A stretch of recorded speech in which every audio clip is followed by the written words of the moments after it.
Hello, everybody. Hello, and welcome to We Synced It. I think that. Yes, it's a weekly podcast that focuses on all the movies, TV, and the entertainment in between. I'm one of your hosts, Pat. And this is Kev. And this is Josh. And we have a special guest today coming onto the podcast, is fellow pop culture enthusiast, video game reviewer, movie reviewer, pretty much everything reviewer. We got JakeJames Lugo on the podcast. What's going on, gentlemen? It's good to see y'all. Appreciate y'all, as always. So, how is everybody doing? How are you doing, Jake James? You like to be called JJ? JJ usually for sure. Jake James is my first name. It's a compound name. One name said that's two, but written as one. And most people just call me JJ for short. But I'm doing all right. I'm doing good. I'm chilling. I'm enjoying media and just having a good time. Now, for those that are meeting you for the first time, for those watching you and listening to you for the first time, can we give them a... Who is Jake James? Yeah, let's give him a little bio. Let's give him some info on how you started your career path in reviewing everything pop culture. I'm going to get a big head here, so I apologize in advance, but I've done a lot. So me, Jake James Lugo, I'm a pop culture / movie / gaming, TV, Star Wars related content creator, writer, podcaster. I've done video content, editorial content over the last nearly 15 years. I'm going to be hitting 15 years this January. Congrats, talking about man. all this stuff. Thank you. But I've talked about a whole bunch of stuff over, again, gaming has been a huge part of my life. I love talking about video games. I love writing about them, being part of those conversations about them. And it goes parallel and alongside my love for movies and pop culture and TV. I mean, I'm a huge Star Wars fan, as you guys know. I'm a huge superhero fan. I love the MCU. I love DC Comics. Batman 1989 is one of my most favorite movies that I grew up with, besides Star Wars. It's just stuff that I love. Like the whole idea of just entertainment in general is something that I love immersing myself in and just being part of those conversations. It's been awesome because I've had the privilege and the opportunities to put my stuff out there, not just on places like YouTube, Twitch, other forms of social media like Twitter, etc. But also I've been able to be on other outlets, including IGN. I've written for IGN. I've written for Red Bull Gaming. I've written for Playboy. I've been on Esports. Not that long ago, multiple times I was on the BBC World News in order to talk about video games like both Spider-Man 2, Assassin's Creed, Hogwarts Legacy. The list goes on, where I've been able to do stuff like this and just enjoy it every step of the way. That is amazing, bro. Awesome. So, and where are you at now? Where do you see yourself years from now doing? Well, right now, I'm a content creator as far as being on YouTube, as far as being on TikTok, because I've been doing a lot of YouTube and TikTok nearly every day, practically at this point. It's been slowly growing, but I want it to grow even more. But beyond that, the goal at any point has always been either to be a part of a larger outlet or be part of larger outlets and make my voice in entertainment be one that's got a special authority to it, where I speak on stuff and people listen, but they also get something out of it. Like, you don't always have to agree with or like what I say, but you're at least going to get something and walk away with it, thinking about something differently. Now, when we first checked out your content early on, you were doing a lot of video game stuff, which leads us to our first question that we wanted to ask you. What video games have had the most impact on you personally, and why? Well, I have to obviously go to the very first one I played, which is surprising for a lot of people when I say this, but it's entirely true. I know it's going to be a little cliche. The original Sonic the Hedgehog, and the main being because I was born in the year that the Sega Genesis came here to the United States, after it was known as the Mega Drive. I was born in 88. So 88 in Japan as the Mega Drive, 89 came here into the States as the Sega Genesis rebranded. And a couple years later, when I got a little bit much more conscious, I was able to play games. First game I played was Sonic the Hedgehog, and that one has been kind of like this parallel constant throughout my entire life. It's a huge series, and obviously it's had its ebbs and flows, for obvious reasons. But I always go back to Sonic every once in a while. I'll play Sonic 1, I'll play Sonic 3, probably my favorite out of the original Sega Genesis saga. Yeah, that's my favorite and too. A lot of people like going to Adventure and all these other things, and that's fine and dandy. The mascot grows and changes over the years. But Sonic, for me, has always been kind of like that wholesome experience where I could just go back, play, enjoy without anything else surrounding it. So I would have to say maybe the original Sonic is probably the So, biggest did one. you see the trailer for the Sonic 3 movie? Of course, yeah. I was there watching both movies those opening days, and I did a Really? whole bunch of content for So, what do Sonic. you think about the way that they're going with the third movie? I think it makes sense because the first two films were obviously the Genesis influence on it was the original Sonic, and then all the way up to Sonic 3 and Sonic and Knuckles, because when you start implementing those other characters, that's where they're really starting to pull from. And to keep things growing and moving consistently, they're going to have to go to Sonic Adventure next. I mean, you could go to some of the other games from like the 32X or the Saturn or anything else, but this is the era of Sonic that a lot of other people really got into with the Dreamcast. I mean, even the ending of that trailer ends with the song or one of the tracks from Sonic Adventure 2, which is a huge thing for Sonic fans that love that era of the character. And Keanu Reeves as playing Shadow. Fun fact, originally a lot of the chatter, it was supposed to be Hayden Christensen as Shadow.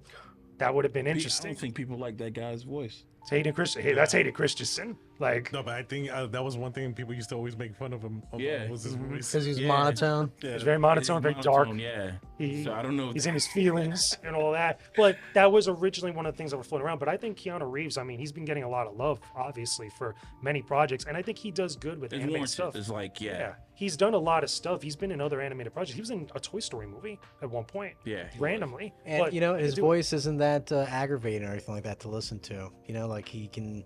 I wouldn't mind hearing... Now, Hayden Christensen, It's just a surfer, man. same? Yeah. Keanu Reeves is just a surfer doing. That's one half of as Bill a and Ted. businessman, and He's a gothic surfer. he's a gothic Yes. surfer, as a Gothic businessman, as a lawyer. When he was in the movie with Al Pacino, a gothic surfer, Devil's Advocate. Devil's Advocate. What else? In the Matrix, he's a tech. He's a tech surfer. He's an oblivious. Yeah, He's an otaku Surfer. practically. yeah. So yeah, like, That's the whole Morpheus. Matrix. and that's why he should be the Silver Surfer.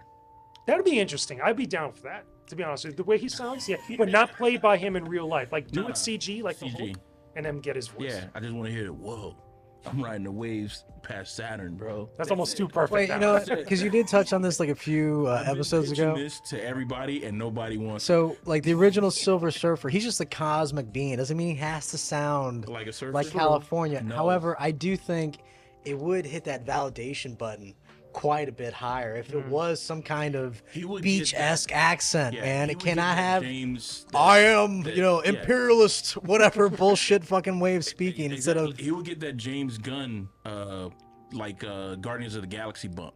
If they turn him into an actual surfer, Is that a like, good thing or a bad thing? it's a good thing because Guardians of the Galaxy was like people love the comic books, but as soon as James Gunn made that movie, it got a bigger boost. Like people started going out to go get the comic books and everything started looking at the history. I guarantee it, if they turn the Silver Surfer into an actual surfer, Here's the problem with that, Through the though. roof. You don't want to go too funny with it because remember, this is the same type of thing that people criticized Taika Waititi with when he did the stuff with Thor. Remember, he did Thor Ragnarok and then he did Thor Love and Thunder. That was a huge problem that people had, especially with the most recent phases of the MCU. So, I mean, I think it could be cool to nod to that and also because maybe of the not sounds, too surfery. but you maybe don't want to go too far with more it. like Breakpoint, you know?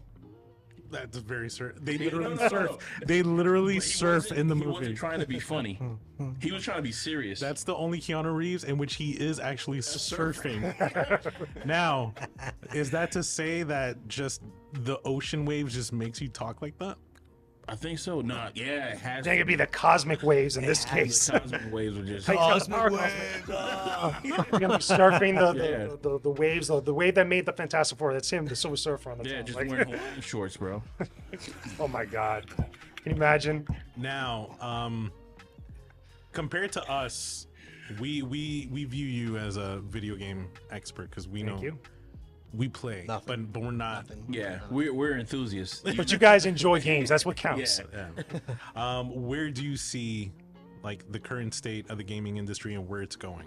There's multiple sides to this because you have the media side of it, then you have the industry side of it, which is still part of media, or media is technically part of the industry, and then you have the fan side of it. The media side of it is where I'm pretty much most of the time, like following stuff on YouTube, following stuff on other platforms, looking at influencers and content creators talking about games. That's one thing, and you can see a lot of ebbs and flows and shifts with how gaming is viewed both in pop culture and you know, just the public eye, as well as also the silos of different communities that we have within gaming, because a lot of the same types of conversations or big controversies or big things that are happening on one side might not necessarily be happening in the other too. So that's one thing. You got a lot of the craziness, obviously bigger controversial stories happening lately within like the last few days, even more stuff with Dr. Disrespect, which the rest of the world doesn't care about, even though that's a serious thing for that crowd. Then you got the industry side of things, which has all the layoffs, all the big games getting canceled. Everybody remembers what happened with Concord last couple days, right? After Yeah. 11 days, the game gets removed, gets canceled. It's They done. refund everybody. Refunding I've everybody. never heard about that. Yeah, Oh, I didn't know that. that's a That's world. That's a crazy, bro. record because there's been other games that have been canceled or have been shut down, but not after 11 days. Like Yeah. that's really Can you bad. imagine that? Be like, oh, this game is so bad, my bad, man. You can get your money back. Like a it's company, a corporate it's bad, entity bad. saying something like that. But then there's other things that go alongside of that because that's one aspect of it which everybody could look at. They can make fun of it. They could like acknowledge it and stuff. But also there's all those people that worked on that game that are out of work, and then there's studios that also get shut down. Obviously, there was the big layoffs that happened at Bungie Wait, not but too long ago. they're shutting it down so they can like. Are they going to just like re-release it later on? No, Is it going to they're no? scrapping They're it. shutting it down So completely. right now, the way that they describe it, from what I saw from, I forgot the name of the devs, but they put a blog post up on the PlayStation blog and they shared it around. But basically, they said that they're trying to figure out what they're going to do next with it. But basically, I believe it was September 6th is when the game got pulled down. It's not being sold anymore. You can't get it on PlayStation Plus. I don't know if people could still play it right now. I don't think so. But pretty much everything is done with it for the most part. Now, what they could do later on is they could re-release it, but they're not being open about that, which you would hope, because that means that people that are in the industry, that are devs, that are people working on the back end, that Yeah. are working with Sony, they have work. But unfortunately, that's just not very clear. And what sucks is that usually when things like this happen, those people are out of work and they have to go find work elsewhere. And we've seen that so many times. Look what happened to Tango Gameworks. I don't know if you guys are big fans of like Hi-Fi Rush that came out on Xbox Yeah. Game Pass and stuff. That studio got shut down, and then only recently they got picked up by another group in order for all that team to remain together and remain employed so they could port Hi-Fi Rush to other platforms. That's a major problem on the industry side of things, where literally this is almost like an everyday occurrence or every week occurrence, and it's not good because people that are looking into making games, it doesn't become a viable and stable career choice for them, because you don't even know if all of a sudden you sell 1 million copies of a game, you do fantastic, your bosses are telling you you're doing good. Oh, by the way, next tomorrow we're laying off about half of your team.